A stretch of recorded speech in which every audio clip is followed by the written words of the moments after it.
म चाहिँ अहिले जानकी मन्दिर परिसरमा छु। यो चाहिँ जनकपुरमा अवस्थित जानकी मन्दिर हो। यहाँको दर्शन गर्नको लागि म काठमाडौँदेखि आएको। हामी सब परिवार आएको छौँ, बुढी छोरी अनि त्यसपछि सासू मम्मी, हामी 4 जना भएर आएको छौँ। पछाडि देख्न सक्नुहुन्छ यो सबै मन्दिरको प्राङ्गण हो।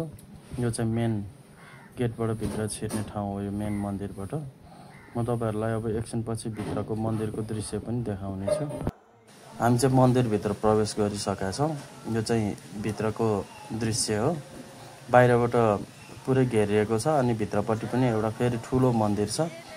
यहाँ मेरो छोरी, सासू मम्मी अनि मेरो बुढी देखिरहनु भएको छ। हामी चाहिँ अब दर्शनको लागि तयारी गर्दैछौँ। छोरीले चाहिँ फुलमालाको ढाकी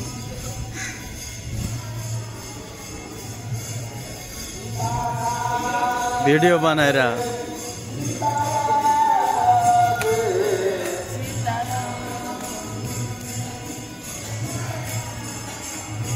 जानकी मन्दिरको दर्शन गरे पश्चात हामीले चाहिँ राम मन्दिरको पनि दर्शन गऱ्यौँ। त्यो चाहिँ नजिकै छ जानकी मन्दिरसँगै।